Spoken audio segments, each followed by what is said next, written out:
noon. Let's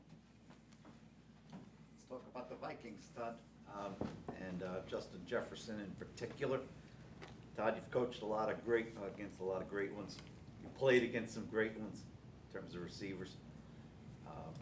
Is this guy basically as good as it gets in today's game? Oh, yeah. I mean, just watch the film. You can watch him on Sundays. He's unbelievable. He does everything. He runs every route. Outstanding hands, outstanding route runner. Great run after catch, great speed. Tremendous player. Sticking with the Vikings offense, Kirk Cousins, what type of quarterback is he? What type of problems does he present for your defense? I think Kirk's been doing a great job with those guys. He can throw it short. He can throw it deep. He knows where to go with the football. He knows the offense inside and out. Extremely intelligent player, great competitor. Gets the ball adjusting. If he's not open, he'll get it to everybody else. So it's going to be a chore for us to be disciplined everywhere we go. Coach, what are the chances that Antoine Winfield Jr., KJ Britt, Kalijah Cansey, some of these guys who are banged up are suit up on next week? Well, we'll see how they're feeling next week. It's still too early. We'll give them another week and try to get better. I'll get a better gauge sometime mid to late next week. Todd, what did Christian Izien do to earn the starting role at nickel corner? Other than make plays, he's a very intelligent player. You only have to tell him one thing one time. He's very quick. He's very explosive. He has all the traits for the position. We knew that when he was coming in. Extremely cerebral player, very tough. He can blitz. He can cover. He can play the half. He can play the third. He had all the qualities that a nickel that we were looking for has, and so he was a perfect fit for us.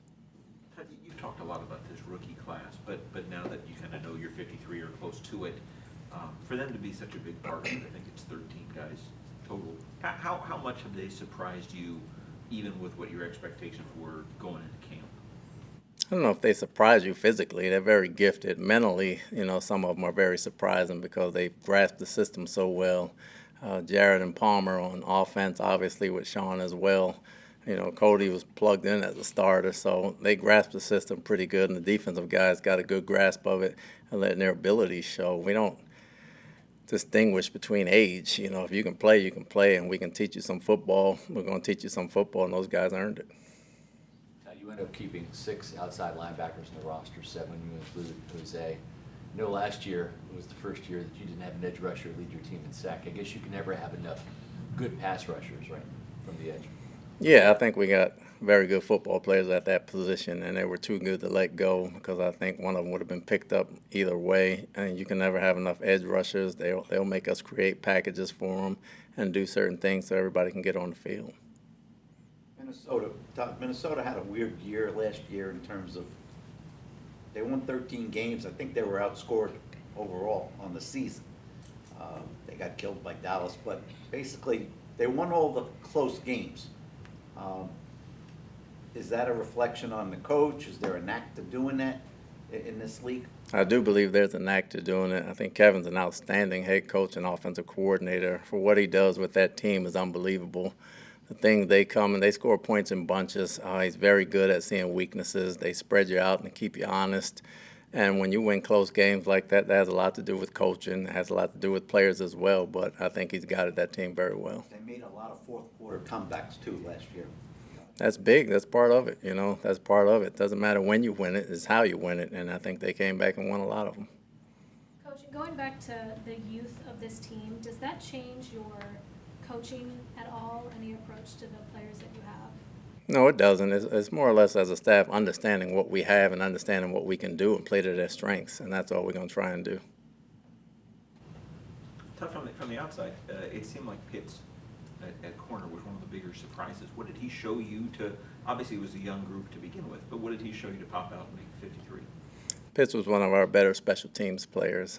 He did a heck of a job on kickoff and as a gunner. And when you come down to the end, fighting for that last roster spot, you're going to need a guy that can do that. How comfortable are you with that secondary depth? A lot of young guys, a lot of inexperienced guys back there. Is there something that if a possibility came up to bring in a veteran, kind of hold up that back end, is that something you look at? If it was the right guy at the right time and, guys didn't come on and a bunch of guys got hurt, yeah, we'd look at it. Todd, you're sacrificing experience, obviously, to get better physically in terms of speed and athleticism in the secondary.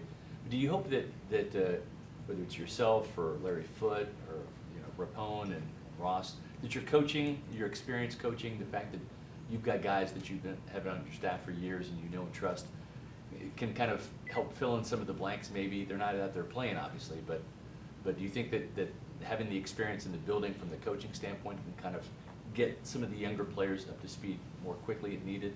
I mean, that's why we kept him in the first place. Our coaching staff does a great job teaching. We have a bunch of teachers over there, from Ross to Rapone to Foote to everybody on offense. We have a ton of guys that teach, and we teach football and tell the rookies every year there's a rookie class that wins the Super Bowl every year. So there's no excuse being young. Once you're here, and it's up to us to get them ready to play.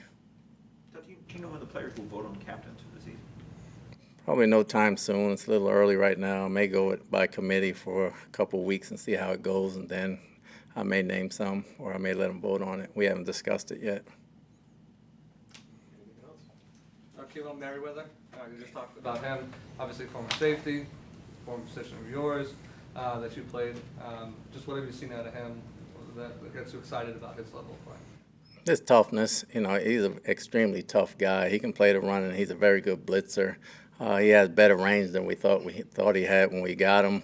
He moves well back there. I think eventually he's going to be a very good safety in this league.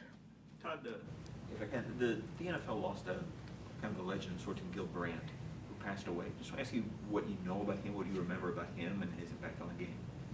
I just heard that Gil, he's helped me a great deal when I came into the league as a scout, for Green Bay. He was very knowledgeable, always saw him on the road, always spreading knowledge, very smart, one of the best in the business when he was around. Todd, you're obviously comfortable with your roster. This roster comprises guys you've had the entire preseason and even at the training camp in the offseason. What gives you optimism that this is a roster that you can win with? When you look at the NFC South landscape, what gives you the impression that you guys can compete and win another NFC South division title?